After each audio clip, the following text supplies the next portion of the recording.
tech issues. Typically, I stream from Zoom onto Facebook Live. Right now I'm doing it directly onto Facebook Live. Zoom was having some issues. I'm sure the enormous people using these days, right? Maybe that's what it was. I don't know. So today is episode 3 of Life Interrupted. You're going to see me looking also at the screen over here to follow along since things are in a little bit of a different place right now with some of the changes. So Life Interrupted is where we help parents through these unique and challenging times. And for those of you who don't know me, I'm your host, Rory Geller Mohammed. I'm a licensed therapist, I'm a social worker, I'm a parent coach, and I'm also the founder of the organization You Power Change. During the show, it's divided up into 3 different segments. We start with the segment for parents, right? Support for parents. Then we go into our segment where we talk about ways that parents can support kids. And then our last segment is focused on resources around racial equity, diversity, and inclusion. If you are here, say hi so I know that you're here and watching. And so today what we're talking about for support for parents is a specific technique that is helpful when we're going through this, right? And sometimes it can feel not just overwhelming, but it's sometimes hard to find some of that hope of like, when will we get out of this, right? Out of this pandemic? When will we get back to some sort of a normalcy of how life used to be? And at those times, the technique I'm going to teach you, I think, is really helpful for times when we kind of feel some of that hopelessness to get out of that, right? And trying to find, how do we find kind of like hope when sometimes things can feel really, really down, right? With everything that we're all going through, right? The experiences, and each person's experience is different, but how do we, when things are really hard, how do we pull ourselves up? So one of the things that I suggest trying, and some of you may do this already, but this is a more sort of formal process of doing it, is taking on a gratitude practice. This, I think, can be very centering for right now when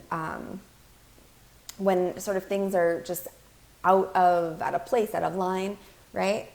Hi, Alyssa. Say hi if you're here. I can kind of see when people are joining. So when we talk about developing a gratitude practice, there's a few different ways of doing it. I'm going to tell you different ways, and I always suggest find what works best for you, right? So we think about gratitude, we think about what we are thankful for. Sometimes when things are really hard, it's hard for us to think about, okay, what are the basic things that I can be thankful for today? And sometimes it can feel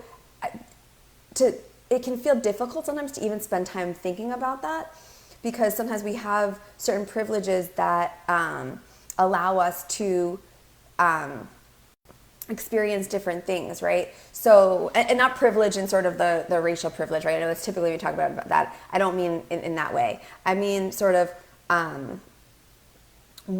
it's kind of like what opportunities, what space are you in right now? So when we think about, one way of doing this is writing down 3 things, either in the morning, at night, or in the morning and at night, depending on your routine, that you are grateful for that day. So when you first wake up, 3 things that you can be thankful for, right? No matter what is going on, what are 3 things that you can be thankful for? It could be very, very basic, like I'm thankful for my health, I'm thankful for my kids, I'm thankful for this, or it can be something else that's more extravagant. It can, I'm thankful for my home, whatever it is, right? Anything that you feel thankful for in that day. And so writing it down every day, practicing this, right? Just getting the habits every morning, starting off doing that, or every night before you go to sleep, just writing down 3 things that you're thankful for. Another way of doing this is just sitting down when you have a spare moment and just making a list of everything that you feel thankful for, right? So just keep it going, right? Not 3 things, but as many as you could think of. Right now, I am thankful for all of these things. Everything that you are thankful for. And then when you start to have that feeling of hopelessness or things are hard, to at that moment, right, taking out the list, either hanging it up, knowing where it is, and going to the list to remind yourself. So that's one of the ways of doing it, right? That's just an idea of doing a gratitude practice. That's for parents, right? Just one way for parents to kind of pull ourselves out of some of that, like a regular practice to be able to do that. The next thing is support for kids. So when we talk about support for kids and ways that we can support our kids, I wanted to talk about some of the challenging behaviors that happen, right? A lot of times our kids may be acting out in different ways. We may not even realize, right, that they're acting out. We know they're acting out, and we may not even realize that it's more than usual, but that it's a result of what's going on or just other things, right? So addressing these challenging behaviors right now. Sometimes we think that because we're 6 weeks, everyone's like 4 to 8 weeks into this, right? The social distancing, being home, schools closing. So those of us who may, for example, are 6 weeks into this, may think, oh, you know what, my kids have a regular routine. We've already talked about stuff. We're already there. And then you may see, for some of the young kids, may tantrum at different times, right? Maybe they're tantruming if they're little. Maybe they're being extra clingy. Are they being mean to others, right? Acting out in whatever way. For the older kids, are they starting to spend more time by themselves? Are they being more short-tempered than usual? Are they displaying behaviors that are exhibiting more sadness or anger than typical? So you just want to pay attention, right, to some of those behaviors and pay attention to what might be triggering those in the moment. So, and just to give you an example, something that happened the other day that I didn't even click for me until afterwards was I had noticed that my daughter had been, she seemed more upset, right, more fussy than usual, more, more clinging, just crying more, right, tantruming more. And we've been doing this, we're in the 6 weeks of this, right? I'm thinking, what's been different? Not that much has changed. And the next morning, I realized when I woke up that the day before, earlier in the day, one of her teachers had called, right, to check on her and check in, see how things were going. Really, really sweet. And there was nothing at that moment, but it's very likely that her having that connection that she hasn't had in a few weeks was a trigger for her, right? And so we don't always make the connection in the moment, even when we're very conscious, or a lot of times we have so much going on that we're not always paying attention. So there could be something being said in the class that is, right, if your kid is doing online learning, that could be triggering for them as in regards to bringing on thoughts of things that they may then act out, right? So it's bringing on thoughts and feelings that then comes out in their behavior. So you want to really be conscious of that. And I think one of the ways of addressing that is just help really identifying what is going on, what's underneath that behavior. You always want to understand, where is this behavior coming from? And so asking yourself, where is this coming from? And thinking about it, if your kid is old enough, right? Trying to explore with them, where is this behavior coming from? If it's these challenging behaviors. So that's just a way to support the kids, right? Understanding the underlying behavior for stuff. The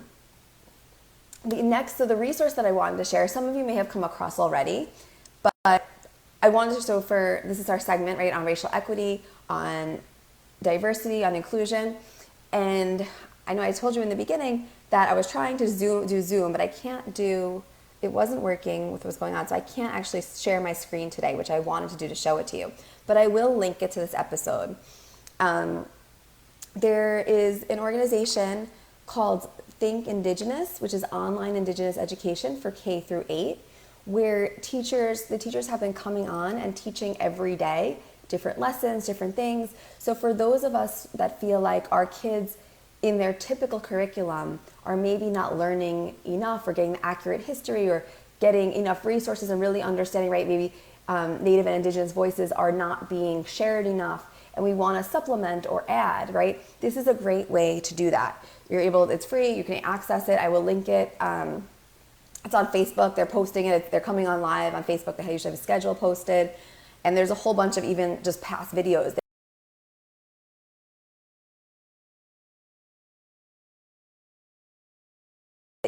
A great way to kind of get them involved, and an awesome resource.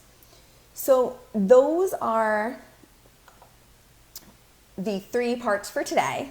If there is any questions, if there is any follow-up, if there is anything else that you would like to see, if you have questions or other topics that you would like to see addressed, please let me know. I would love to bring in more questions and thoughts of topics that you're interested in. I also encourage you to continue the conversation, right? If you try out that gratitude practice, let us know how it's going, right? Post it. Is it working? Was it easy to do? Was it challenging? Are you doing it at night? Are you doing it in the morning? Did you do the list? What's going on with your kids, right? Are you able to figure out what are some of the underlying issues causing behaviors, if there are behavior stuff coming up at home right now? So reach out for sure, and post, right? Post in the group. Let the community be an opportunity, right, to connect. So, and we'll be doing this twice a week. So Wednesday nights right now, right, 8 o'clock Eastern time, and Sunday mornings, 9:30 a.m. Eastern time. And I hope everybody is as healthy and doing as well as can be during this time. And I hope to see you all on Sunday. Take care, everybody. Bye.